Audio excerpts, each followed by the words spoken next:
Nadie en la hacienda entendió por qué la criada lo detuvo en la escalera, pero esas 3 palabras evitaron que lo perdiera todo.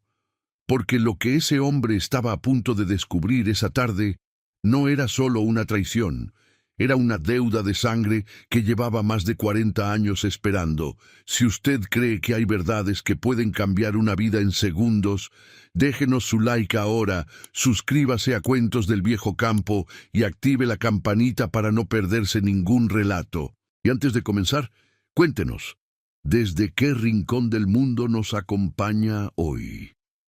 El polvo del camino real todavía no se había asentado cuando Isidora Reyes dobló la última sábana del día y la colocó sobre la pila con ese cuidado preciso que nadie le había enseñado, ese cuidado que viene de adentro, de saber que las manos son lo único que nadie te puede quitar. Afuera, los flamboyanes del patio central ardían en su rojo de octubre y las chachalacas gritaban desde el monte como si avisaran algo. Ella no levantó la vista. Llevaba 4 años sin levantar la vista más de lo necesario en la hacienda San Jacinto de la Piedra Roja, y en esos 4 años había aprendido más de lo que cualquier hombre de esta tierra hubiera querido que aprendiera una mujer como ella. Había llegado en silencio. Se iría, si algún día se iba, también en silencio. Eso era lo que todos suponían. Pero esta tarde, mientras acomodaba las sábanas y el sol de las 5 pintaba franjas cobrizas sobre el piso de barro cocido, algo en el aire de la hacienda olía diferente. No era el copal de la capilla, ni el humo de las tortillas en el fogón de la cocina grande. Era otra cosa, era la clase de silencio que precede a lo que no tiene remedio. Isidora lo sintió en las manos primero, siempre en las manos. Se las miró un momento, callosas en las yemas, con una cicatriz vieja en el índice derecho, venas marcadas desde los 16 años de trabajo constante, y luego metió la mano derecha dentro del bolsillo del delantal y tocó el rosario. Las cuentas negras, gastadas por tantos años de dedos distintos antes que los suyos, le respondieron al tacto como siempre. Frías primero, luego tibias. La medallita de latón con la Virgen de la Soledad, tan usada que la imagen casi había desaparecido, giró entre su pulgar y su índice una sola vez. Su madre había tenido ese rosario en esta misma hacienda, 40 años atrás. Isidora cerró el puño y volvió al trabajo. Lo que venía, que viniera. Esa noche no iba a ser como las otras. Si usted alguna vez sintió que alguien cercano le estaba escondiendo una verdad que podía cambiarlo todo, si conoce ese momento exacto en que el piso se mueve bajo sus pies y ya no hay forma de volver atrás, entonces esta historia es para usted. Déjenos su like ahorita, suscríbase a Cuentos del Viejo Campo y active la campanita para no perderse ningún relato. Y antes de comenzar, cuéntenos, ¿desde qué rincón del mundo nos acompaña hoy? Baltasar Quiñones había salido de la hacienda el lunes con la intención de estar 3 días en la ciudad de Puebla. Negocios con el banco, firma de papeles, una cena con el notario que llevaba sus tierras desde que su padre había muerto. Cosas de hombre solo que administra lo que le dejaron y lo que él mismo construyó encima de eso. Era martes por la tarde cuando decidió regresar. No había una razón clara, ningún negocio urgente lo llamaba de vuelta. El notario había pospuesto la cena para el jueves. El banco estaba cerrado hasta el miércoles. Pero algo en el cuarto del hotel, ese cuarto demasiado silencioso, con las cortinas demasiado limpias y la cama demasiado ordenada, le había producido una inquietud que no supo nombrar. Una presión detrás del esternón, como cuando uno sabe que dejó algo importante sin revisar pero no recuerda qué es. Había pensado en Valentina, no con ternura, con la especie de deber culposo con que un hombre piensa en la mujer que eligió hace 12 años y que ya no conoce del todo bien, aunque compartan la misma mesa y el mismo techo cada noche. Valentina Quiñones, de soltera Valentina Aguirre Montoya, hija de hacendado venido a menos, hermosa con esa hermosura de porcelana que se conserva perfectamente mientras no se rompe. Habían cumplido 12 años de casados el 15 de octubre. Baltasar lo había recordado esa mañana en el hotel, de golpe, mientras se afeitaba frente al espejo empañado del baño. 12 años. Había decidido volver antes, comprar algo en el mercado del Portal, llegar con flores o con dulces, o con lo que encontrara, porque era lo que debía hacer un hombre cuando recordaba tarde su aniversario y quería reparar eso sin hacer demasiado ruido al respecto. Así era Baltasar Quiñones, hombre de gestos concretos y pocas palabras. Lo que sentía, lo decía con lo que hacía, y lo que no podía decir con lo que hacía, se quedaba guardado en algún lugar de ese pecho ancho que nunca había aprendido del todo a abrirse. Compró una caja de jamoncillos en el Portal de Hidalgo. Los envolvieron en papel morado. Los metió bajo el asiento del automóvil junto con un rebozo color guinda que encontró en una tienda de telas y que le pareció del color que a Valentina le gustaba, aunque no estaba completamente seguro porque hacía mucho que no se fijaba en esos detalles. Salió de Puebla a las 3 de la tarde. La carretera hacia el norte de la sierra era de terracería desde Teciutlán para arriba, y el Ford negro de Baltasar levantaba polvo blanco que se quedaba flotando detrás como una estela. El monte a los lados de la vereda era denso, húmedo, con ahuehuetes viejos que tapaban el sol en tramos y dejaban pasar solo rayas de luz entre las ramas. Baltasar conocía cada curva. Había hecho este camino cientos de veces desde niño, primero en mula, luego en carro, luego en el automóvil que había comprado él mismo con la primera cosecha buena que recordaba como suya y no de su padre. San Jacinto de la Piedra Roja se llamaba así por el cerro que quedaba al oriente de la hacienda, un cerro de roca volcánica color ladrillo que al atardecer se volvía casi bermellón. Cuando era niño, Baltasar pensaba que el cerro ardía, que adentro había fuego guardado desde antes de que existiera cualquier cosa. Su padre le había explicado que era solo la luz del sol doblándose en el mineral, pero Baltasar había preferido siempre su propia versión. A las 5:15, el Ford dobló el último recodo del camino y apareció el arco de piedra de la entrada principal, con las bugambilias moradas desbordándose sobre los muros como siempre. El portero, un viejo llamado Genaro, que llevaba 30 años en ese puesto, salió a abrir el portón con cara de sorpresa. «Don Baltasar, no lo esperábamos hasta el jueves», dijo. «Ya sé», respondió Baltasar, sin bajar la velocidad más de lo necesario para que Genaro terminara de abrir. Entró al patio principal. Estacionó el Ford bajo el sabino de siempre, bajó con la caja de jamoncillos en una mano y el rebozo en la otra. La hacienda estaba en ese silencio pesado de las tardes entre semana, cuando los mozos han terminado las labores del día y todavía no empieza la hora de la cena. Los flamboyanes echaban sombra larga sobre los adoquines. Una gallina cruzó corriendo por el corredor de la cocina.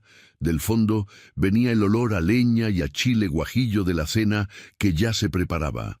Todo normal, todo exactamente como debía ser. Baltasar cruzó el patio hacia la escalera principal que subía a los cuartos de la casa grande. Tenía pensado subir directo, dejar los regalos en la recámara, buscar a Valentina. Fue entonces cuando la vio.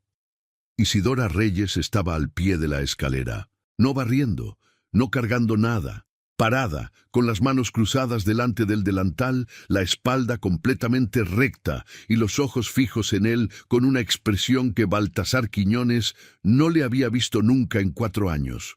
No era miedo, no era sorpresa, era otra cosa. Era la cara de alguien que ha estado esperando un momento específico y acaba de ver llegar ese momento. «Buenas tardes, patrón», dijo Isidora, voz quieta, voz de siempre. Pero no se movió para dejarlo pasar. Baltasar frunció el ceño levemente. Isidora era la criada más silenciosa de la hacienda. En 4 años no le había dirigido la palabra más allá de lo estrictamente necesario. Jamás había bloqueado su paso. Jamás había hecho nada que no fuera parte de su trabajo invisible y perfecto. «Isidora», dijo él, más como pregunta que como saludo. «No suba todavía, patrón». 3 palabras. dichas en voz baja, sin dramatismo, sin urgencia visible, pero con un peso que Baltasar sintió exactamente donde había sentido la presión en el hotel la noche anterior, detrás del esternón. Como cuando uno sabe que algo cambió y todavía no sabe qué. Se quedó quieto. «¿Qué pasa?», le preguntó. Isidora no respondió de inmediato. Miró hacia la escalera un momento, luego volvió a mirarlo a él. Sus manos, cruzadas sobre el delantal, no temblaban. Sus ojos no se apartaban. Era la mirada de alguien que ha tomado una decisión difícil con mucha anticipación y ya no le teme a las consecuencias. «Arriba hay algo que usted no debería ver sin estar preparado, patrón, y hay cosas que necesita saber antes de subir». Baltasar la miró durante 3 segundos completos. La caja de jamoncillos pesaba de pronto diferente en su mano. «Habla», dijo. Valentina Aguirre de Quiñones era una mujer que sabía exactamente lo que valía y lo que costaba. Había nacido en una familia que olía a grandeza, pero vivía de apariencias, hija de un hombre que había heredado tierras en Tlaxcala y las había perdido en malos negocios antes de que ella cumpliera 15 años. Creció aprendiendo a mantener la frente en alto mientras el mundo de abajo se deshacía, y esa habilidad, mantener la frente en alto sin importar lo que hubiera debajo, había sido su herramienta más afilada durante toda su vida. Cuando Baltasar Quiñones la había cortejado, Valentina tenía 22 años y una claridad brutal sobre su situación. No tenía dote, no tenía tierras, tenía su nombre, su figura y esa capacidad extraordinaria de parecer exactamente lo que el otro necesitaba que fuera. Con Baltasar había parecido serena, práctica, sin los caprichos que él despreciaba en otras mujeres. Le había parecido hecha para la vida de hacienda. Y lo había sido durante un tiempo. Había administrado la casa grande con eficiencia, había recibido a los socios y a los arrendatarios con la hospitalidad correcta, había sido la señora que se necesitaba para que San Jacinto funcionara como debía funcionar. Pero Valentina tenía un defecto profundo que Baltasar no había sabido ver, porque en él se manifestaba como una virtud superficial. Necesitaba ser admirada, no amada. Admirada, necesitaba que alguien, el que fuera, la mirara como si fuera la pieza más importante de cualquier habitación en que estuviera. Y Baltasar, con el tiempo, había dejado de mirarla así, no por desamor, por costumbre, por trabajo, por esa forma en que los hombres que construyen cosas materiales van poniendo la atención donde crece lo que siembran y van olvidando regar lo que ya floreció y que suponen que seguirá floreciendo solo. Nicanor Peñalosa la había mirado diferente desde el principio. Nicanor había llegado a la vida de Baltasar 8 años atrás, recomendado por el banco como socio para ampliar las operaciones de la hacienda hacia el comercio de maguey y pulque en la región norte de Puebla. Era 10 años menor que Baltasar, con esa energía de hombre que todavía tiene hambre de todo y sabe disimularla perfectamente. Habían construido juntos algo que funcionaba. Baltasar lo había incorporado no solo como socio, sino como presencia cotidiana en la hacienda. Almuerzos de negocios que se volvían comidas enteras, visitas que se extendían días, una confianza que se fue instalando con la lentitud de las cosas que parecen naturales. Demasiado natural. Eso era lo que Isidora había visto desde el primer año. Lo que había aprendido a leer en los gestos pequeños, en las miradas que se cruzaban sobre la mesa cuando Baltasar tenía la vista en sus papeles, en las conversaciones que se cortaban cuando ella entraba con el café y que se reanudaban cuando salía. Isidora no había dicho nada durante 3 años, no porque tuviera miedo, no exactamente, sino porque en esos 3 años había estado haciendo algo más importante que hablar. Había estado juntando pruebas. Baltasar escuchó a Isidora en el patio, de pie, sin sentarse, con la caja de jamoncillos todavía en la mano izquierda y el rebozo color guinda en la derecha, como si soltarlos fuera a admitir que lo que ella decía era real. Isidora habló en voz baja y con una precisión que a Baltasar le recordó extrañamente a la forma en que su mayordomo Cástulo le reportaba el estado de las milpas. Sin adorno, sin vacilación, con la economía de quien ha medido cada palabra mucho antes de pronunciarla. Le dijo que arriba, en la recámara principal, estaba Nicanor Peñalosa. Le dijo que llevaba 2 horas ahí. Le dijo que esto no era la primera vez. Baltasar no dijo nada. Su mandíbula se puso rígida. Sus ojos, oscuros y quietos bajo el sombrero, se fijaron en algún punto del muro del patio sin realmente verlo. —¿Cuánto tiempo? —preguntó al fin. —Más de 1 año, patrón. Desde el verano del año pasado. 1 año. Baltasar respiró por la nariz. Lento. —¿Cuántos en la hacienda lo saben? Los que lo saben callan. Los que no, no preguntan. —¿Y tú? ¿Por qué me lo dices ahora? Isidora no respondió de inmediato. Sus manos, cruzadas sobre el delantal, se apretaron levemente. Luego, lo miró con esa mirada directa que Baltasar todavía no sabía cómo clasificar. —Porque no es solo lo que usted está pensando, patrón. Si fuera solo eso, quizás me habría quedado callada. Baltasar frunció el ceño. —Entonces, ¿qué más es? —Eso —dijo Isidora—. Lleva más tiempo explicarlo, y hay cosas que necesito mostrarle, no solo contarle. Pero primero necesito saber si usted va a subir ahorita o si puede esperar. —¿Esperar para qué? —Para que salgan solos, para que usted tenga todo lo que necesita en las manos antes de moverse. Baltasar la miró durante un momento largo. Había algo en la forma en que esta mujer hablaba, sin nerviosismo, sin el temblor que hubiera tenido cualquier otra criada en la misma situación, que le decía que lo que venía era más pesado de lo que ya había escuchado. Bajó la caja de jamoncillos sobre el borde del pilar del corredor. El rebozo color guinda lo puso encima, con cuidado, sin tirarlo. Un gesto mecánico, como si una parte de él todavía quisiera preservar algo de la tarde que había imaginado en el camino. —Habla —dijo. Lo que Isidora Reyes le contó a Baltasar Quiñones esa tarde en el patio de la hacienda San Jacinto de la Piedra Roja no cabía en los moldes de ninguna historia que él hubiera esperado escuchar. Empezó por lo que Baltasar ya sospechaba, por lo menos en ese momento, la traición de Valentina. 1 año y medio, no 1 año. Isidora había dicho 1 año para protegerlo un poco, pero la verdad era 1 año y medio. Nicanor había comenzado a frecuentar la hacienda con pretextos de negocios desde hacía 2 años, y desde hacía 1 año y medio los pretextos ya no eran necesarios, porque Valentina los hacía posibles de otras formas. Baltasar escuchó esa parte sin moverse. Sus manos estaban metidas en los bolsillos del pantalón, sus ojos en el piso de adoquín. Pero lo que vino después fue lo que cambió la temperatura del patio. —Hay otra cosa, patrón —dijo Isidora. —Di.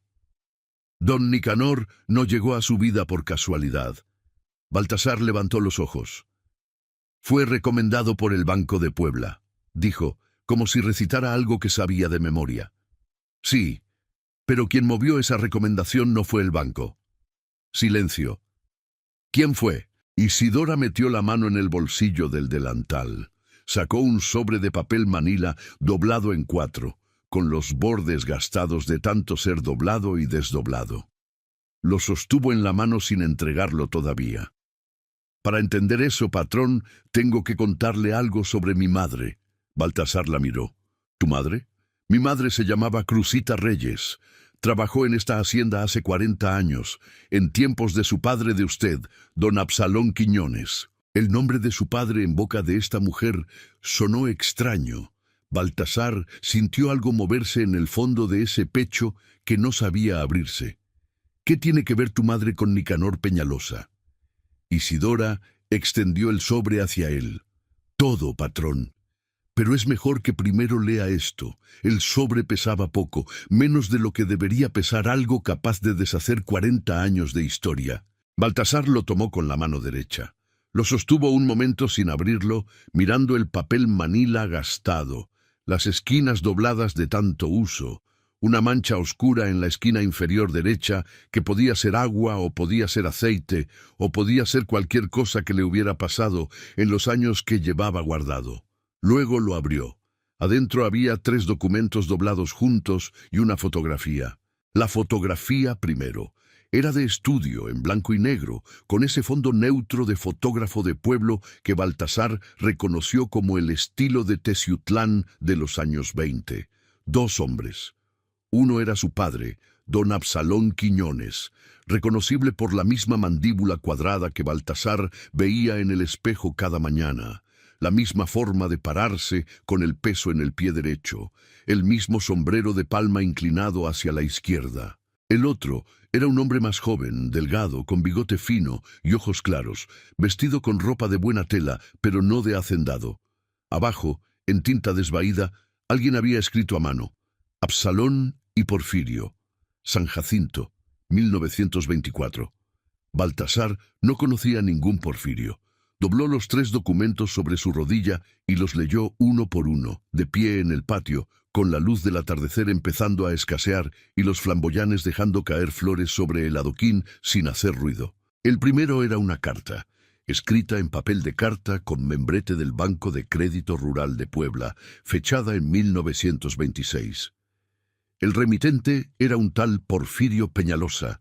El mismo apellido se instaló en el pecho de Baltasar como una piedra, y estaba dirigida a don Absalón Quiñones. El tono era el de un hombre que reclama algo que siente que le pertenece.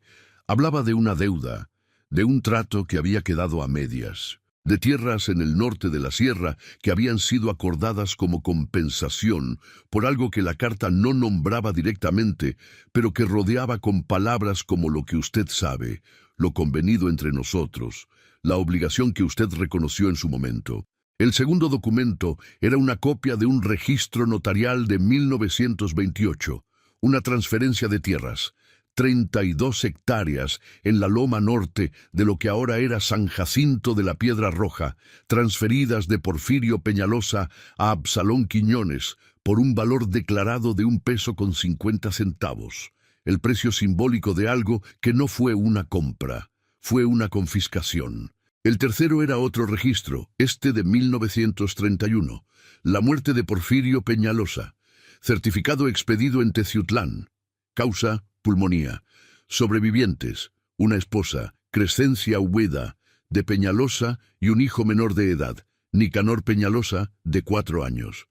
Baltasar leyó ese nombre por segunda vez. Nicanor Peñalosa, 4 años en 1931. Hijo de Porfirio Peñalosa, el hombre que su padre había despojado de 32 hectáreas en 1928 con el precio de burla de 1,50 pesos.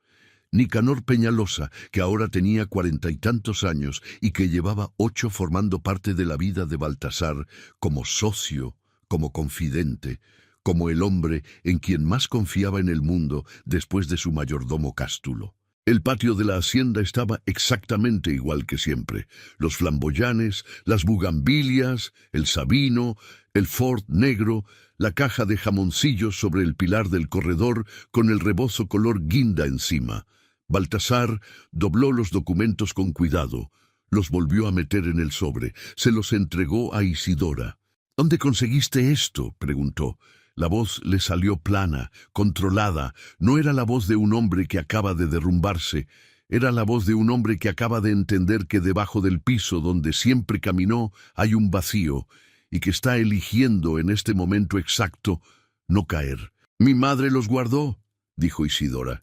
«Crusita Reyes trabajó aquí en esos años, vio lo que pasó, guardó copias de lo que pudo conseguir porque su madre de ella, mi abuela, era comadre de la señora Crescencia. Cuando Nicanor creció y empezó a buscar lo que era de su familia, mi madre ya había muerto. Me dejó el sobre a mí. ¿Y tú viniste aquí a propósito?». Isidora no respondió de inmediato. Sus ojos no se apartaron de los de él. «Vine a trabajar, patrón. Vine porque necesitaba el trabajo, pero sí sabía a dónde llegaba, y sí vine pensando que algún día esto iba a ser útil».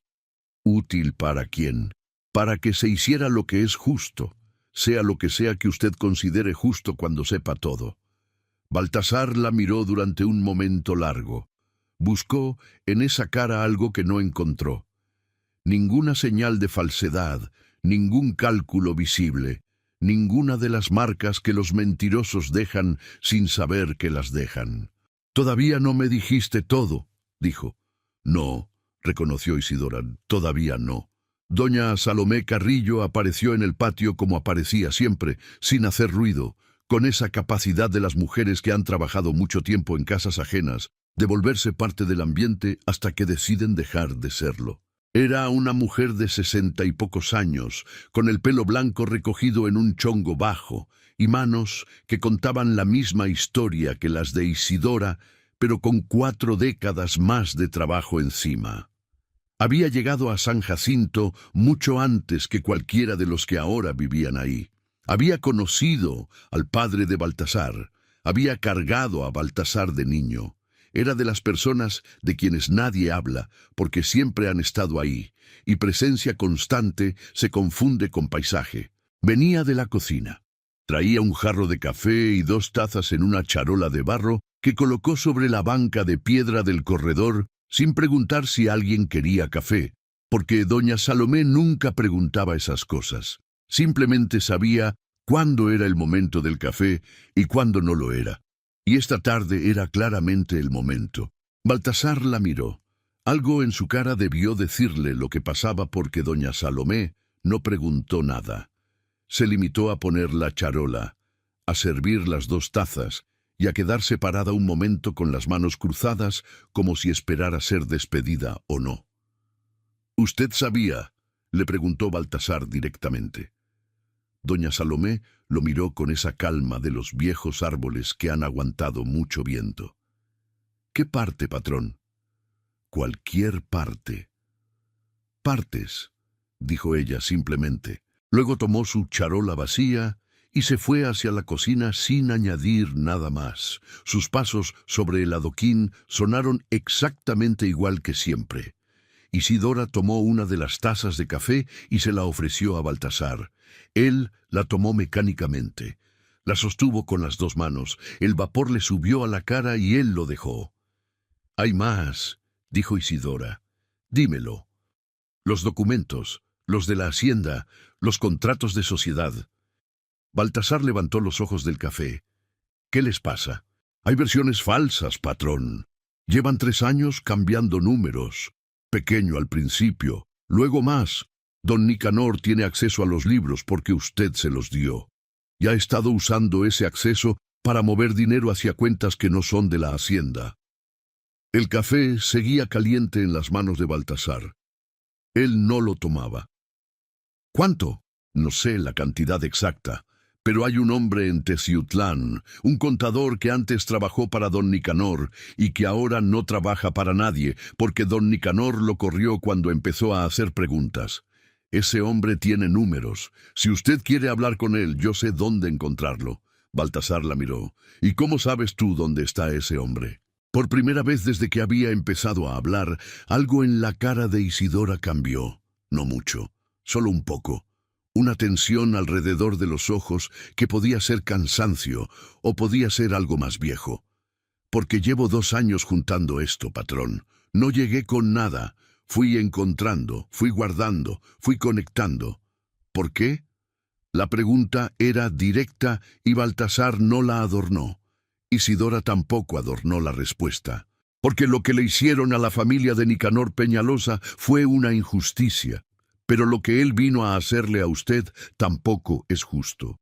Y alguien tenía que ver las 2 cosas al mismo tiempo. El sol había terminado de bajar detrás del cerro de la Piedra Roja. El cielo sobre la hacienda era de ese naranja profundo que precede al morado, y las primeras estrellas empezaban a asomarse tímidamente sobre el monte. Baltasar bebió el café de un sorbo. Estaba frío. Nicanor Peñalosa bajó la escalera a las 7 menos cuarto. Baltasar lo vio llegar desde el corredor donde se había instalado después de la conversación con Isidora. Estaba sentado en el sillón de cuero junto a la puerta de la biblioteca con un vaso de mezcal que no había tocado sobre la mesa a su lado, y la oscuridad del corredor era suficiente para que desde la escalera no fuera fácil verlo. Nicanor bajó despacio ajustándose la corbata. Era un hombre bien formado, de 43 años, con el pelo negro brillante partido de lado y esa forma de moverse que tienen los hombres que han aprendido a ocupar los espacios sin pedir permiso. Llevaba la misma ropa con que había llegado, pero algo en su postura decía que había estado completamente a gusto en esa casa de la que Baltasar era el único dueño legítimo. En el último escalón se detuvo. Había visto a Baltasar. 3 segundos. Eso fue lo que le tomó a Nicanor Peñalosa reorganizar su cara. Baltasar los contó internamente. En los primeros 2 segundos hubo algo que pasó muy rápido por los ojos de ese hombre.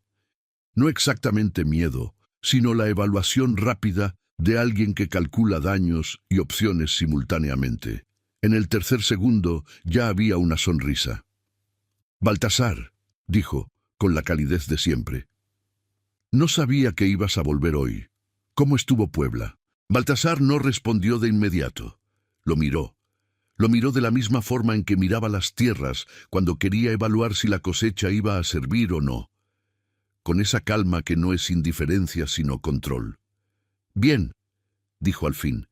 «¿Y tú? ¿Cuándo llegaste?» «Esta tarde vine a revisar unos papeles que quedaron pendientes. Una pausa mínima. Valentina me invitó a quedarme a cenar. Ah, una sola sílaba, sin inflexión, sin acusación. Nicanor la recibió y algo en sus hombros se acomodó levemente, como si la neutralidad de esa sílaba lo hubiera tranquilizado. «Tenemos que revisar los números del trimestre cuando puedas», dijo Nicanor, bajando el último escalón y dirigiéndose hacia el corredor con esa naturalidad estudiada. «Hay algunos movimientos que quiero mostrarte antes de fin de mes».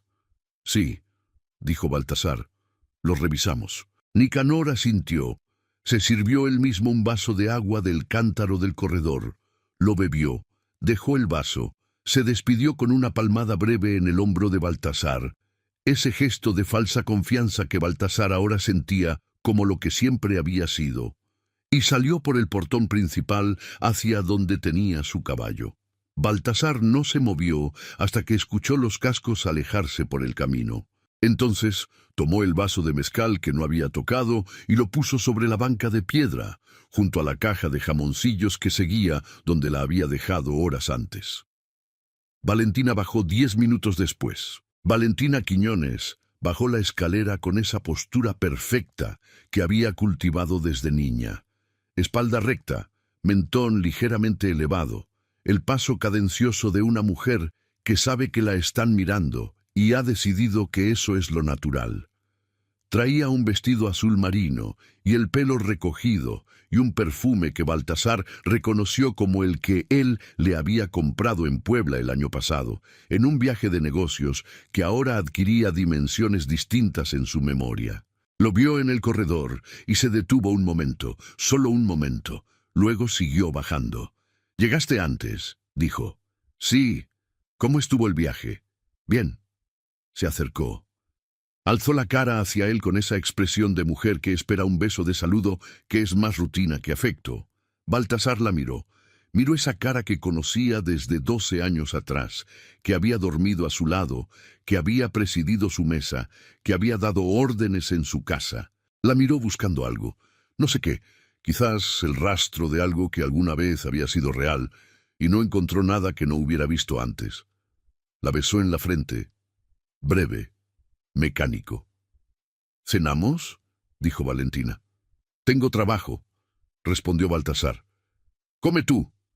Algo parpadeó en los ojos de Valentina. «No culpa. Cálculo». «¿Pasa algo?». «No», dijo Baltasar. «Nada que no pueda atenderse».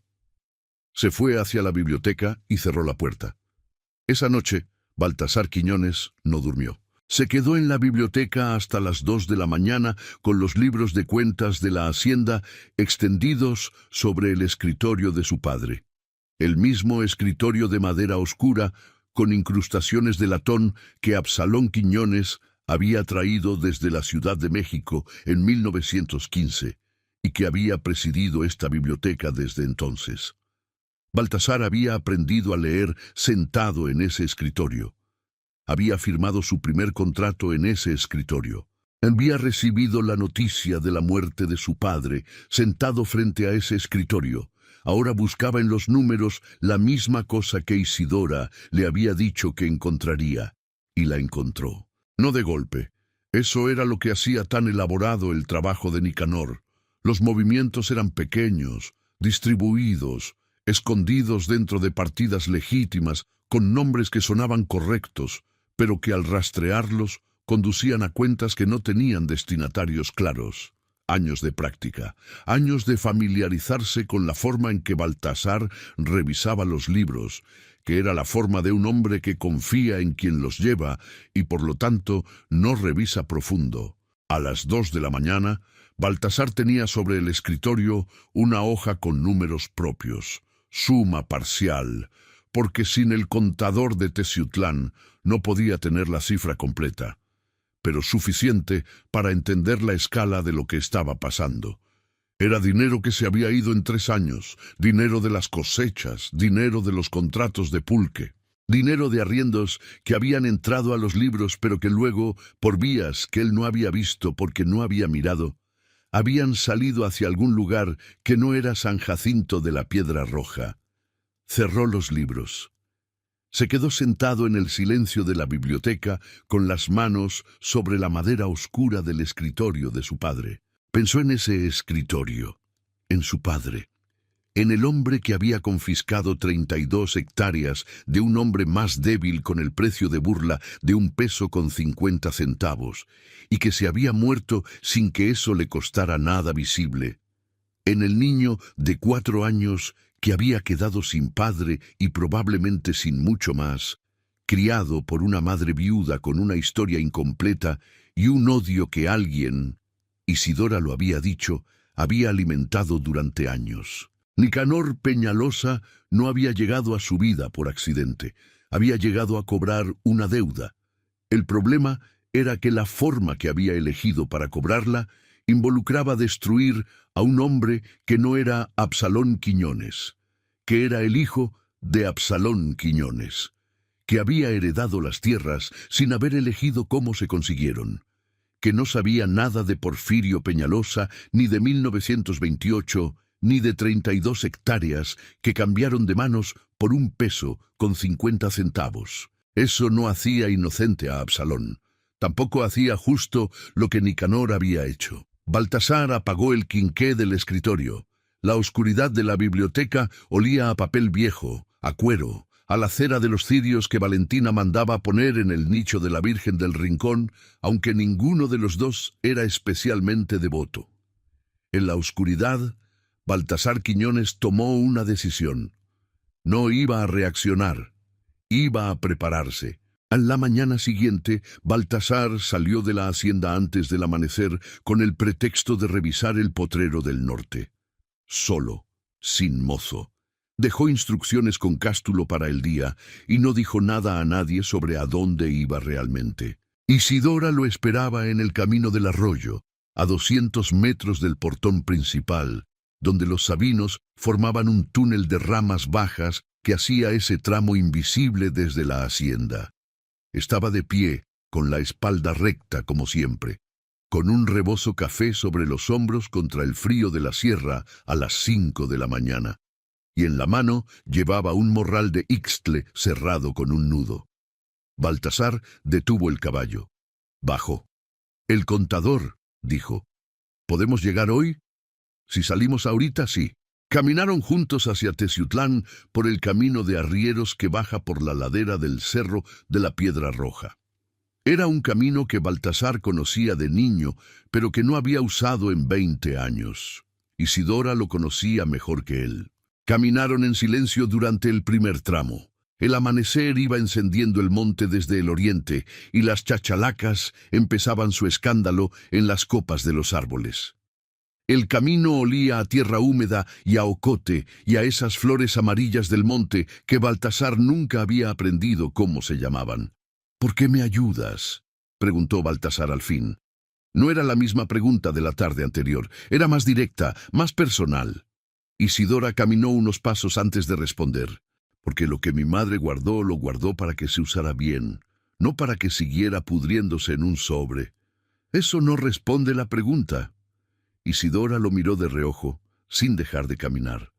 Porque usted no es su padre, patrón, y Nicanor tampoco es el suyo, pero los dos están pagando las cuentas de gente que ya se murió, y eso no le sirve a nadie.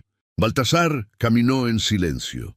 El cerro de la Piedra Roja iba quedando a sus espaldas, color ocre todavía en la luz temprana antes de que el sol le sacara el bermellón. ¿Y si yo hubiera sabido lo de las tierras, lo del trato de mi padre, hubiera importado? No sé. Exacto, dijo Isidora, y no dijo más. El contador se llamaba Abundio Téllez, y vivía en un cuarto de adobe al fondo de un callejón en el barrio de La Noria, en Teciutlán. Era un hombre de 50 y tantos años, delgado como vara de membrillo, con anteojos de marco metálico y una desconfianza en los ojos que solo se instaló cuando vio entrar a Baltasar detrás de Isidora. Se quedó parado en el centro del cuarto, con una taza de atole en la mano, como si no supiera si seguir bebiéndolo o tirarlo. Ella dijo que vendría alguien, le dijo a Isidora, sin mirar a Baltasar directamente. No dijo que sería el patrón de San Jacinto. Es el único que puede usar lo que usted sabe, dijo Isidora. Abundio Téllez los miró a los dos durante un tiempo que pareció más largo de lo que fue. Luego se sentó en su silla de mimbre y puso el atole sobre la mesa con un cuidado excesivo. «Si hablo», dijo, «y esto sale mal», se dirigió a Baltasar directamente por primera vez. «Yo no tengo hacienda que perder, pero sí tengo lo poco que me queda». «Nadie va a saber que habló», dijo Baltasar. «¿Me lo jura?» «Le doy mi palabra». Abundio Téllez miró las manos de Baltasar, que estaban quietas sobre su rodilla. Miró las de Isidora, que sostenían el morral de Ixtle. Luego exhaló por la nariz, con el aire de un hombre que ha cargado algo pesado durante mucho tiempo y ha decidido que ya fue suficiente. Se levantó. Fue al rincón donde había un petate enrollado contra la pared. Lo desdobló. Adentro del petate, envuelto en tela de manta, había un cuaderno negro de contabilidad con las tapas manchadas de humedad. Lo puso sobre la mesa. «Aquí está todo», dijo. 3 años, cada movimiento, cada cuenta, cada nombre. Yo lo armé antes de que me corriera porque sabía que algún día iba a necesitarlo. Baltasar tomó el cuaderno. Lo abrió en la primera página. Los números le entraron por los ojos con la claridad de algo que ya sospechaba, pero que ahora tenía cuerpo y fecha y nombre. Columnas limpias. La letra pequeña y precisa de un contador que sabe que está documentando algo que importa. Fechas, montos, rutas del dinero desde las cuentas de San Jacinto hacia cuentas intermedias y de ahí hacia un destino final que aparecía en el cuaderno con iniciales N.P. Nicanor Peñalosa. Baltasar leyó durante 40 minutos sin levantar la vista. Isidora esperó de pie junto a la puerta. Abundio Téllez se bebió su atole frío mirando el patio por la ventana. Cuando Baltasar cerró el cuaderno, lo hizo despacio, con ese cuidado con que se cierran las cosas que ya no se pueden ignorar. «¿Cuánto más?», preguntó. «¿Tenía planeado llevarse?» «De todo», dijo Abundio Téllez. «Hay un documento preparado, una cesión de tierras, firmada con la letra de usted, pero no por usted, para cuando tuviera suficiente presión acumulada sobre la hacienda. Quería dejarlo sin tierra y sin nombre.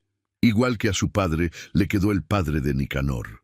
El cuarto de adobe olía a humo de leña y a humedad de las lluvias de la sierra. Afuera, en el callejón, un perro ladraba a algo que no se veía. Baltasar se quedó con el cuaderno en las manos durante un momento. Luego lo metió bajo el brazo.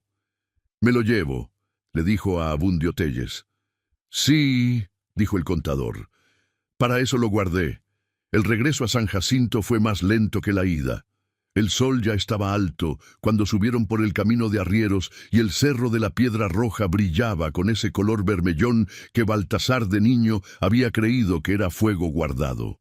Caminaron un buen tramo en silencio. Luego Baltasar habló sin anunciar que iba a hablar, como era su costumbre. «Las tierras de tu madre. ¿Ella tuvo algo aquí en San Jacinto?»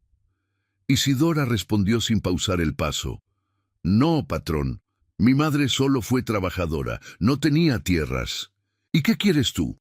La pregunta era directa y Baltasar no la suavizó. Isidora tampoco esperó para responder. «Que se haga lo correcto». «Eso es vago». «Entonces lo digo claro, que Nicanor Peñalosa no se salga con la suya, y que si hay algo de las tierras del Porfirio Peñalosa que todavía puede repararse, se repare, no por mí, por lo que es justo». Baltasar la miró. Esa mirada directa de esta mujer, que nunca pedía nada para ella misma y que sin embargo tenía más claro que nadie lo que debía pasar, era la cosa más difícil de clasificar que había encontrado en mucho tiempo. «¿Y tú qué sacas?», insistió. Isidora se detuvo un momento en el camino. Se quedó viendo el cerro Bermellón contra el cielo azul limpio de la mañana. Luego metió la mano en el bolsillo del delantal y sacó el rosario de cuentas negras. Lo sostuvo en la palma abierta, la medallita de latón girando levemente con el movimiento. «Mi madre me enseñó que uno no siempre puede corregir lo que otros hicieron, pero que si se tiene la oportunidad, no se puede desperdiciar». Cerró el puño sobre el rosario. «Yo tuve la oportunidad. Eso es todo». Baltasar la miró durante un momento. Luego siguió caminando. El rosario desapareció de nuevo en el bolsillo del delantal. El cerro seguía ardiendo en la distancia. De regreso en la hacienda, Baltasar convocó a Cástulo. Ireneo Cástulo era su mayordomo desde hacía 15 años, un hombre de 60 años con bigote blanco y ese tipo de lealtad que no necesita declararse porque se demuestra cada día en los gestos pequeños. El caballo ensillado antes de que el patrón lo pida, el reporte que llega sin que nadie lo solicite, la información que se guarda cuando no sirve de nada y se entrega cuando sí. Cástulo entró a la biblioteca y esperó de pie. Así siempre. «Nicanor Peñalosa», dijo Baltasar sin preámbulos. «¿Cuándo viene?» «El viernes, patrón. Tiene citado revisar los libros del pulque». «Bien. El viernes quiero que estén aquí el licenciado Medrano y don Ezequiel Fuentes». Cástulo no parpadeó. Medrano era el notario, Fuentes era el presidente municipal de Teciutlán. «¿Los cito por separado o juntos?» «Juntos, a la hora de la comida. Diles que es reunión de negocios, nada más». «Sí, patrón». «Y Cástulo, dígame, que nadie sepa que regresé anteayer. Para todo el mundo, llegué hoy en la tarde». El mayordomo lo miró un segundo, con esos ojos acostumbrados a descifrar al patrón, sin que el patrón lo diga todo. «Entendido, patrón». Salió sin hacer ruido. La puerta de la biblioteca quedó cerrada con ese clic suave de las puertas de madera vieja que encajan perfectamente porque llevan décadas en el mismo lugar. Baltasar se sentó en el escritorio de su padre. Puso el cuaderno negro de Abundio Telles sobre la superficie. Puso el sobre de papel manila con los documentos de Isidora a un lado. Puso su propia hoja de números, la que había armado la noche anterior, al otro lado. Los miró durante un momento. Luego abrió el cajón inferior del escritorio y sacó el libro de actas de la hacienda. El mismo libro donde su padre había registrado cada decisión importante de San Jacinto de la Piedra Roja desde 1910. Lo abrió en la última página con escritura. La letra de su padre terminaba en 1948, el año en que Absalón Quiñones había muerto de un infarto al corazón una tarde de julio mientras revisaba el estado de la milpa del cerro. Baltasar pasó esa página y encontró las que él mismo había ido escribiendo desde entonces. 16 años de su letra, 16 años de cosechas y contratos y acuerdos y pérdidas y logros que eran suyos, solo suyos, construidos encima de lo que su padre le había dejado sin que él eligiera cómo se había construido ese cimiento. Tomó la pluma, escribió la fecha. El martes y el miércoles, Baltasar Quiñones fue la misma persona de siempre. Eso era lo más difícil, no la rabia. La rabia era manejable, era familiar, era una energía que podía dirigirse. Lo más difícil era la actuación cotidiana, desayunar frente a Valentina como si nada hubiera cambiado, responder las preguntas de los mozos sobre el estado del potrero del norte con la misma atención de siempre, revisar el estado de las bestias con Cástulo como cualquier mañana de cualquier semana. Valentina, por su parte, era un ejemplo de lo que podía hacer una mujer acostumbrada a mantener la frente en alto cuando el suelo de abajo temblaba. Servía el desayuno con la misma eficiencia de siempre, preguntaba por los negocios con el mismo interés medido de siempre, dormía en la misma cama con la misma distancia de siempre, que ya no era distancia, sino el territorio natural de dos personas que habían dejado de ser realmente un par sin admitirlo nunca. Baltasar la miraba a veces en esos 2 días, buscando encontrar algo que le diera más rabia o menos. Solo encontraba lo que siempre había estado ahí y que él no había sabido ver. Una mujer que necesitaba ser admirada y que había encontrado eso en otro lugar porque él había dejado de dárselo. Eso no la absolvía de nada, pero le daba a la historia una forma que ya no era solo traición. Era también una cosa más complicada y más triste que no tenía un nombre limpio. Isidora en esos 2 días fue exactamente lo que siempre había sido. Barría, tendía camas, llevaba agua, servía el café, recogía platos, entraba y salía de los cuartos con esa invisibilidad que había cultivado durante 4 años y que ahora, Baltasar lo sabía, había sido una herramienta tan deliberada como todo lo demás. Una sola vez, el miércoles en la tarde, cuando Baltasar pasó por el corredor y ella estaba doblando sábanas en el extremo opuesto, sus miradas se cruzaron por un segundo. Nada más, ni gesto ni señal, solo esa fracción de segundo en que dos personas que comparten un secreto grande reconocen que el otro también lo está cargando, y que todavía no es el momento, pero que el momento viene. Baltasar siguió caminando. Isidora siguió doblando sábanas. El jueves por la noche, Baltasar no pudo dormir de nuevo. Esta vez no fue por los números. Los números ya los sabía. Esta vez fue por algo más difícil de catalogar. La imagen de un niño de 4 años llamado Nicanor, hijo de Porfirio Peñalosa, criado en la pobreza que le había dejado la muerte del padre y la injusticia del hombre que lo había despojado. Criado con una historia incompleta, alimentado con un rencor que alguien, la madre, algún otro, había ido construyendo con paciencia durante décadas, hasta que ese niño creció y se convirtió en el hombre que sabía exactamente a dónde quería llegar y cómo llegar ahí. Baltasar pensó en su padre. Absalón Quiñones había sido un hombre de su tiempo, y eso no era excusa, sino descripción. Los hombres de su tiempo hacían esas cosas.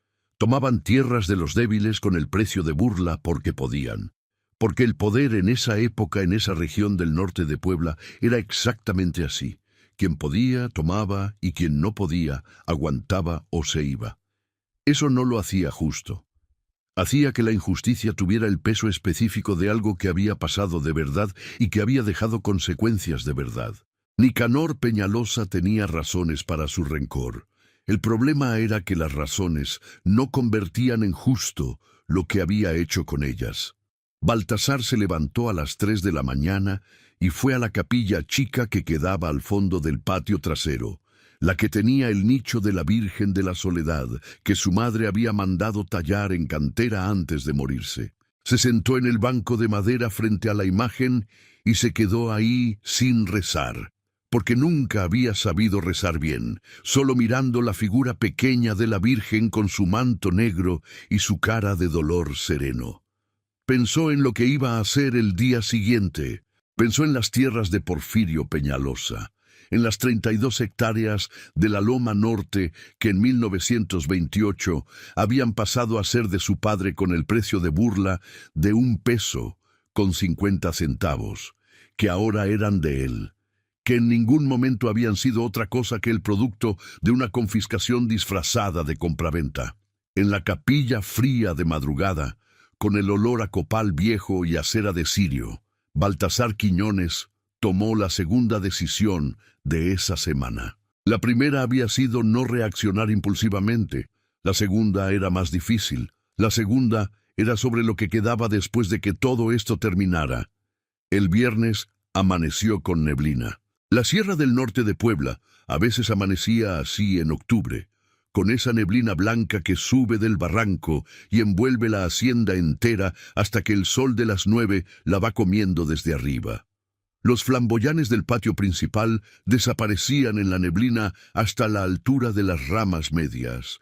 Los mozos que salían a las labores tempranas lo hacían como figuras que entraban y salían de la nada. Isidora salió al patio a las 6, como siempre, con su rebozo café y su paso parejo.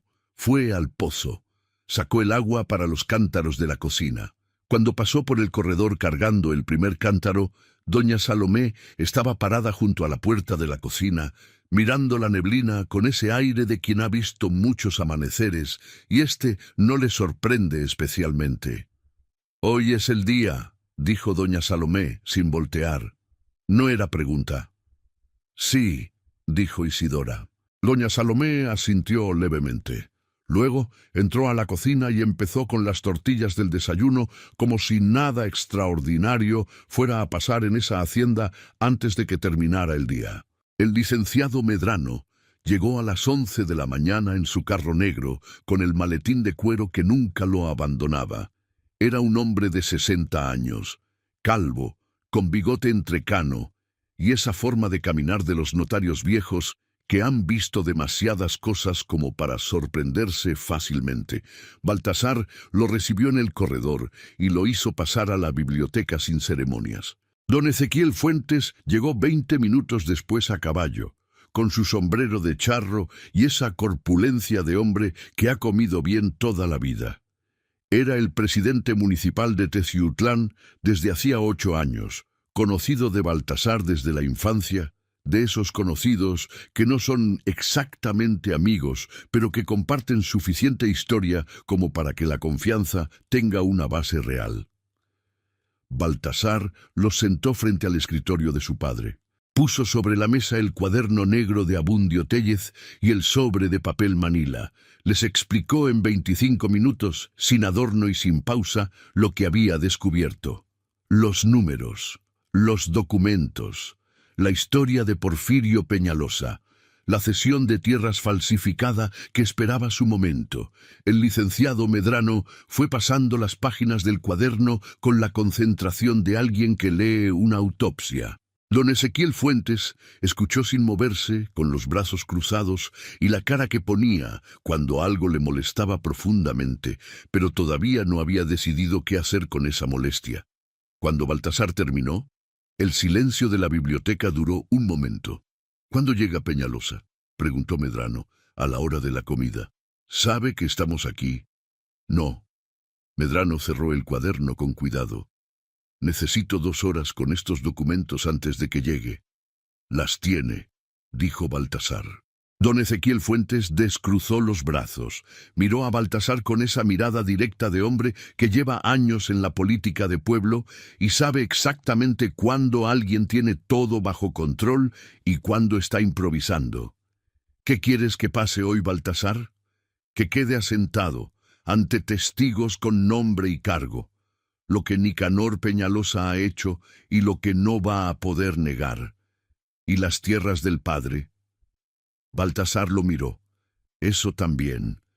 Pero eso es por separado, y lo manejo yo». Don Ezequiel asintió lentamente. Se puso de pie, tomó el sombrero de la mesa donde lo había dejado, y fue hacia la ventana que daba al patio. La neblina ya se había ido. El sol de octubre iluminaba los flamboyanes con esa luz limpia y dura de la sierra. «Está bien», dijo sin voltear. «Aquí estamos». Nicanor Peñalosa llegó a la 1 de la tarde exacta. Llegó como siempre llegaba, con esa puntualidad que era parte de su imagen de hombre serio y confiable, con el caballo bien cuidado, la ropa correcta, el saludo de quien entra a un lugar donde se siente en casa. Genaro le abrió el portón. Cástulo le recibió el caballo. Todo exactamente igual que docenas de veces anteriores. Isidora estaba en el corredor cuando Nicanor cruzó el patio.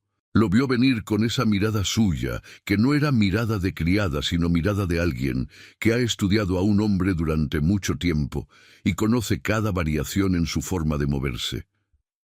Hoy Nicanor caminaba con la seguridad de siempre. No sospechaba nada.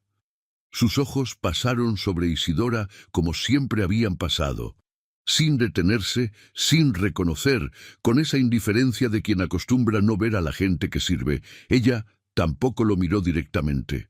Siguió doblando el mantel que tenía entre las manos con ese cuidado preciso de siempre. Nicanor entró a la casa. Isidora metió la mano en el bolsillo del delantal y tocó el rosario una vez.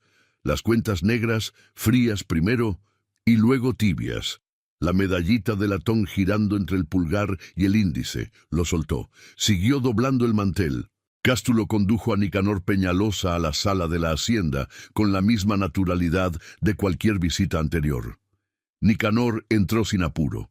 Saludó a Baltasar con el abrazo de costumbre. Esa palmada en la espalda que era saludo de hombres que se conocen bien, que ahora Baltasar recibió sin moverse más de lo necesario. Luego vio a Medrano. Luego vio a Fuentes. Algo en sus ojos cambió. Fue rápido. 3 segundos, como en la escalera el martes, ese mismo cálculo veloz pasando por la mirada. Pero esta vez había más que calcular, y el resultado era diferente. Esta vez, los hombres que estaban en la sala no eran figuras decorativas. Medrano era el notario que conocía los documentos de la hacienda mejor que nadie. Fuentes era el presidente municipal con autoridad para levantar actas y hacer que las cosas tuvieran consecuencias legales. Nicanor, dijo Baltasar, voz plana, sin temperatura visible. Siéntate. Nicanor se sentó. Adoptó su postura de siempre, espalda recta, cruce de piernas, expresión de hombre que está en control de cualquier reunión en que participa. Pero sus manos, sobre la rodilla, se habían apoyado con una fracción de segundo de más de cuidado. Baltasar lo notó. Cástulo, de pie junto a la puerta, también lo notó. Medrano puso el cuaderno negro sobre la mesa. Lo puso sin decir nada. Solo lo puso, con ese gesto de notario viejo que sabe que un objeto bien colocado en el momento correcto vale más que 100 palabras. Nicanor lo miró. Luego miró a Baltasar. «¿De dónde salió eso?», dijo. La voz controlada. El tono de quien pregunta algo cuya respuesta cree poder manejar. «De alguien que trabajó para ti», dijo Baltasar. «Alguien a quien corriste cuando empezó a entender lo que estabas haciendo». Nicanor no respondió de inmediato. Estaba calculando. Baltasar podía verlo en los ojos. Esa mente rápida que había admirado durante 8 años, ahora trabajando en contra de él. «Eso puede ser malinterpretado», dijo Nicanor al fin. «Hay contexto que no está ahí. Hay operaciones que requieren explicación. Entonces, explícalas», dijo Medrano. Nicanor lo miró al notario, luego a Fuentes, luego a Baltasar. Estaba buscando la grieta, la que siempre existe en estas situaciones. El lugar donde un hombre suficientemente hábil puede meter la palanca y abrir espacio. Baltasar lo conocía bien. Había visto esa búsqueda docenas de veces en reuniones de negocios donde Nicanor había encontrado siempre la grieta porque Baltasar no había sabido que debía cerrarlas. Hoy no había grieta. «El documento de cesión de tierras», dijo Baltasar. «El que preparaste con mi firma». El silencio que siguió fue de una calidad diferente a todos los silencios anteriores de esa tarde. Era el silencio de algo que se rompe y ya no puede volver a su forma. Nicanor Peñalosa no dijo nada. Su cara no cambió del todo, pero algo en ella se asentó, como cuando una máscara que ha estado puesta mucho tiempo finalmente reconoce que ya no sirve para lo que fue hecha. «Sé quién eres», dijo Baltasar, lo dijo sin acusación en la voz, con esa planitud de quien está nombrando un hecho, no lanzando un ataque. «Sé quién fue tu padre, sé lo que le hizo el mío, sé que esas tierras de la Loma Norte no deberían ser de San Jacinto». Nicanor lo miró. Por primera vez en toda esa tarde, algo genuino pasó por esa cara. No era arrepentimiento, era algo más complicado. La expresión de un hombre que ha vivido tanto tiempo dentro de una historia que construyó con mucho cuidado y que de pronto descubre que el otro ya la conoce completa. «Entonces entiendes», dijo Nicanor, y en su voz había algo que podía haber sido el inicio de una justificación o el inicio de una rendición. No era claro todavía cuál. «Entiendo», dijo Baltasar, «y por eso esto no es solo sobre el dinero». Se levantó del sillón. Fue hacia la ventana que daba al patio, la misma desde la que don Ezequiel había mirado los flamboyanes esa mañana. Los miró él también un momento. Luego se volvió. «Lo que hiciste con los libros y con el dinero es un delito», dijo, y la voz fue directa, sin adorno. «El licenciado Medrano puede documentarlo. Don Ezequiel puede levantarlo en acta. Eso no cambia». Nicanor no respondió.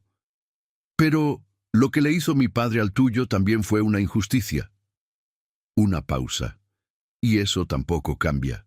La sala estaba completamente quieta. Medrano y Fuentes escuchaban sin moverse. Cástulo en la puerta tampoco se movía. Baltasar regresó a su lugar frente a Nicanor. «Tienes dos caminos», dijo. «El primero, esto termina aquí, ante estos testigos, con acta y consecuencias. El dinero que sacaste, lo que queda, vuelve. Y tú te vas de este negocio y de esta hacienda y de mi vida». Nicanor lo miró fijo. «¿Y el segundo?» «El segundo es igual al primero, pero además yo me encargo de que lo de tu padre se corrija». El silencio duró varios segundos. «Las 32 hectáreas de la Loma Norte», continuó Baltasar, «no me pertenecen de ninguna manera limpia. Lo sé ahora, no lo sabía antes, pero eso no cambia lo que son». Sus ojos no se apartaron de los de Nicanor. «Puedo hacer que eso se registre como corresponde, que quede asentado lo que fue y lo que debería ser». Nicanor Peñalosa lo miró durante un momento largo. Ese hombre, que había pasado décadas construyendo una venganza con la paciencia de un tejedor, que había entrado a su vida con un plan tan preciso que durante 8 años no había habido una sola señal visible, que había usado el amor de una mujer insatisfecha y la confianza de un hombre que no miraba suficientemente profundo para montar una trampa de precisión de relojero. Ese hombre, en este momento, tenía la cara de alguien que ha llegado al final de un camino muy largo y se encuentra con que el final no es lo que imaginó. «Escoge», dijo Baltasar. Nicanor Peñalosa eligió el segundo camino, no sin resistencia, no de inmediato. Hubo un momento de silencio que se extendió demasiado. Hubo una mirada larga hacia la ventana. Hubo el gesto de un hombre que revisa por última vez si existe alguna salida que no vea todavía. No la había. Cuando habló, lo hizo en voz baja y sin mirar a nadie en particular. «El dinero que queda, lo devuelvo». Una pausa. «Lo que ya se fue no puedo revertirlo todo. Lo que se fue lo calculamos juntos ahora mismo con el licenciado», dijo Baltasar. «Lo que no pueda devolverse de golpe se acuerda en plazos. Con acta, sí. Y los documentos falsos, los que preparaste con mi firma, los entrego. Hoy. Medrano ya tenía la pluma en la mano y el papel sobre la rodilla. Trabajaba con la eficiencia silenciosa de un hombre que ha levantado cientos de actas y que sabe que los momentos así requieren manos que no tiemblen y letra que sea legible. Don Ezequiel Fuentes se había levantado y estaba de pie junto a la ventana. los brazos cruzados, con esa presencia callada de quien representa la autoridad sin necesidad de ejercerla a gritos, porque su sola presencia en el cuarto dice suficiente. La reunión duró 2 horas más. Cuando terminó, había un acta firmada por todos los presentes. Había un acuerdo de devolución con plazos y montos. Había la promesa de los documentos falsos antes de que cayera la noche. Y había, en el libro de actas de la Hacienda San Jacinto de la Piedra Roja, una entrada nueva con la letra de Baltasar Quiñones, el reconocimiento formal de la confiscación de 1928, la injusticia cometida por Absalón Quiñones contra Porfirio Peñalosa y la decisión de corregirla por las vías que correspondieran. Nicanor Peñalosa leyó esa entrada antes de firmar como testigo. No dijo nada. Pero algo en su cara, en el segundo en que leyó esas líneas, fue diferente a todo lo que había mostrado esa tarde. No era gratitud exactamente, era algo más parecido al reconocimiento de que el mundo a veces hace cosas que uno no esperaba que hiciera. Firmó, salió de la hacienda al atardecer. Su caballo levantó polvo en el camino real que se perdía hacia el norte. Nadie lo siguió con la vista desde el portón. Medrano y Fuentes se fueron poco después, con sus copias del acta y con la promesa de que Baltasar los buscaría durante la semana siguiente para continuar el proceso legal con los tiempos que correspondieran. Hubo apretones de mano, pocas palabras, la sobriedad de los hombres que han participado en algo importante y no sienten la necesidad de comentarlo más de lo necesario. Cástulo cerró el portón principal después de que el último carro se perdió en el camino. El patio quedó en silencio.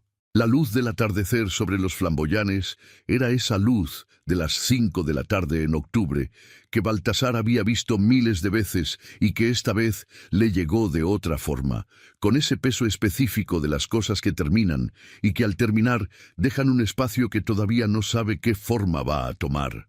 Doña Salomé salió de la cocina con una charola, 2 tazas de café, las puso en la banca de piedra del corredor sin preguntar a quién iban destinadas. Luego se limpió las manos en el delantal y miró a Baltasar con esa mirada suya que no era juicio ni compasión, sino algo intermedio que ella sola había perfeccionado en décadas.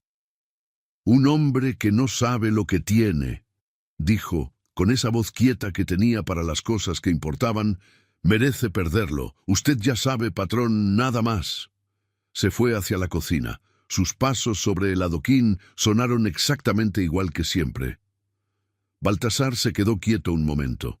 Luego fue al corredor y se sentó en el sillón de cuero.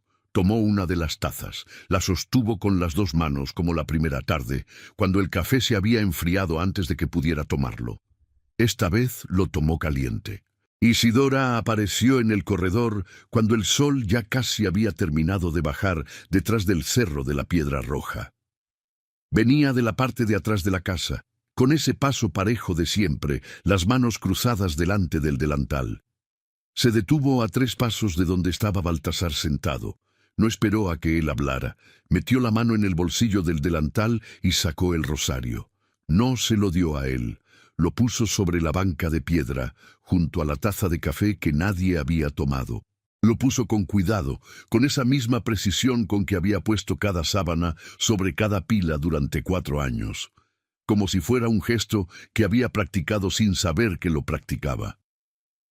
La medallita de latón con la Virgen de la Soledad quedó hacia arriba, tan gastada que la imagen era apenas una sugerencia de figura, el contorno de algo que había sido nítido y que el tiempo había vuelto casi invisible, pero que seguía siendo reconocible para quien supiera mirar. Baltasar lo miró. Miró el rosario, miró las manos de Isidora, que ahora estaban libres, sin nada que sostener por primera vez desde que la conocía. Manos callosas en las yemas, con la cicatriz vieja en el índice derecho, con las venas marcadas desde los 16 años de trabajo que no se detiene. «¿Por qué lo dejas ahí?», preguntó. «Porque ya cumplió lo que tenía que cumplir», dijo Isidora. «Mi madre lo trajo a esta casa para que llegara a donde tenía que llegar. Ya llegó».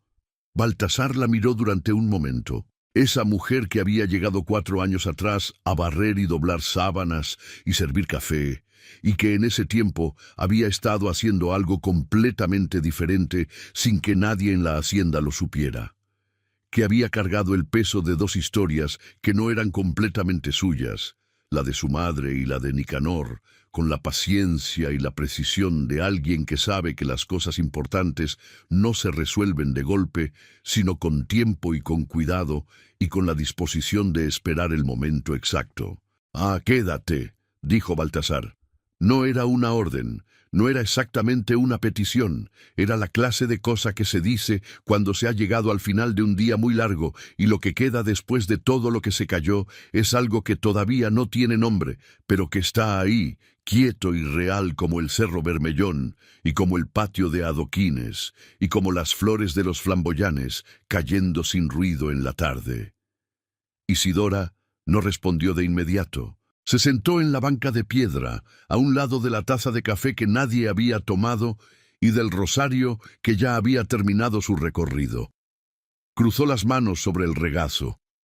Miró hacia el cerro de la Piedra Roja, que a esta hora era casi negro contra el cielo añil del atardecer serrano, con el último rojo guardado en la piedra, como ese fuego que Baltasar de niño había creído que era real. Baltasar la miró de perfil un momento, esa espalda recta que no se había doblado en 4 años. Esa postura que contaba la historia de un orgullo que había sobrevivido todo lo que debía sobrevivir. Luego también miró hacia el cerro, los dos, el mismo horizonte, el mismo silencio que no necesitaba llenarse con nada.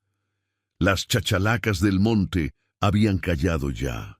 El viento de la sierra movía las copas de los ahuehuetes con ese sonido de agua que no es agua. Desde la cocina llegaba olor a chile, guajillo y a leña, el olor de siempre, el olor de esta casa que seguía siendo esta casa a pesar de todo lo que había pasado en ella y a pesar de todo lo que iba a cambiar. Así se quedaron, sin decir nada que importara, sin necesitar decirlo. El cerro de la Piedra Roja fue perdiendo el rojo hasta quedarse negro del todo, y la noche fue entrando por los bordes del cielo con esa quietud de las noches de sierra que pesan bien. Valentina Quiñones se fue de San Jacinto de la Piedra Roja 3 días después. No hubo escena, no hubo acusación pública. Hubo una conversación larga y sin gritos en la biblioteca, con la puerta cerrada, donde Baltasar le dijo lo que sabía, y Valentina no lo negó. Hubo el silencio de 2 personas que reconocen que lo que fue entre ellas ya terminó hace suficiente tiempo, como para que ahora solo haya que ponerle nombre oficial. Valentina se fue con lo que era suyo y con lo que Baltasar consideró justo darle, que era más de lo que la situación le obligaba a darle, porque Baltasar Quiñones era el tipo de hombre que no necesita humillar para terminar una cosa. Se fue hacia Puebla, donde tenía una prima. Se fue con esa postura perfecta de siempre, el mentón en el ángulo correcto, la espalda sin doblarse. Baltasar la vio subir al carro sin acompañarla hasta la puerta. La vio desde el corredor, con el café en la mano, con esa misma quietud con que había aprendido esta semana a observar las cosas que se alejan sin correr detrás de ellas. Cuando el polvo del camino se asentó, Cástulo se acercó. «¿Algo más, patrón?» «No», dijo Baltasar. «Que sigan las labores». Cástulo asintió y se fue. Las labores siguieron. En las semanas que siguieron, Baltasar Quiñones se reunió 3 veces con el licenciado Medrano para avanzar en el proceso de rectificación del registro de 1928. Era un proceso largo. Las cosas legales que corrigen injusticias antiguas siempre son más lentas que las injusticias mismas, pero tenía forma y tenía dirección, y eso era suficiente para empezar. Nicanor Peñalosa cumplió con la primera entrega del dinero en el plazo acordado. No hubo comunicación más allá de lo necesario para esas transacciones. No hubo reconciliación. No había reconciliación posible, y Baltasar no la buscaba. Lo que había entre esas 2 familias era una cuenta que se saldaba con hechos, no con palabras, y los hechos estaban avanzando a la velocidad que podían avanzar. Isidora Reyes siguió en San Jacinto de la Piedra Roja, siguió barriendo, siguió tendiendo camas, siguió sirviendo el café. Pero algo había cambiado en la geografía invisible de la hacienda, en la forma en que Cástulo le hablaba, en la forma en que doña Salomé la incluía en las decisiones de la cocina grande, en la forma en que los mozos la saludaban con una ligera inclinación de cabeza que antes no estaba ahí, y en la forma en que Baltasar la miraba cuando ella cruzaba el patio. No de lejos, no sin que ella lo supiera. Con esa mirada directa de hombre que ha dejado de actuar como si no viera lo que ve y ha decidido que el mundo es demasiado corto para seguir fingiendo que ciertas cosas no existen. Ella lo miraba de vuelta, nada más todavía. Solo eso. El comienzo de algo que no tenía prisa, porque tenía la clase de raíz que no necesita prisa para crecer.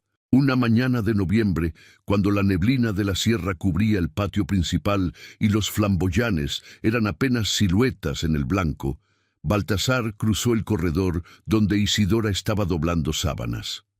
Se detuvo. Ella levantó la vista.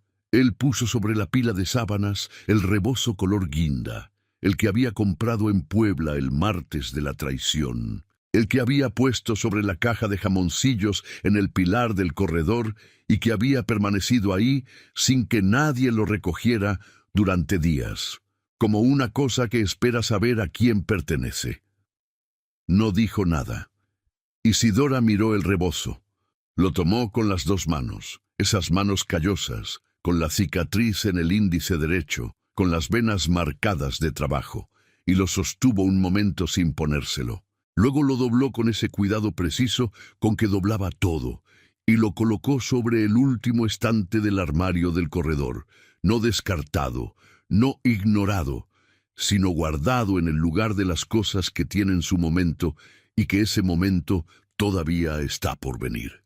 Baltasar la miró hacer ese gesto. Luego siguió caminando hacia el patio. La neblina de la sierra los envolvió a los dos por separado, y el cerro de la Piedra Roja esperó detrás de ella con todo su fuego guardado, igual que siempre, igual que desde antes de que existiera cualquier cosa. Y si usted llegó hasta aquí, es porque esta historia le tocó algo adentro que muy pocas cosas alcanzan a tocar. Eso no es casualidad, es porque estas historias están hechas de lo mismo que está hecho usted. Déjenos su like antes de salir, suscríbase a Cuentos del Viejo Campo si todavía no lo ha hecho, y active la campanita para que ningún relato se le escape. Cada historia que escucha aquí es una historia que alguien guardó durante mucho tiempo, esperando el momento de ser contada. Gracias por darles ese momento. ¿Alguna vez supo usted de una injusticia que se cometió mucho antes de que usted naciera? Una deuda de sangre o de tierra que todavía pesaba sobre su familia cuando usted era niño. Cuéntenos en los comentarios. No importa de dónde venga ni qué tan vieja sea la historia.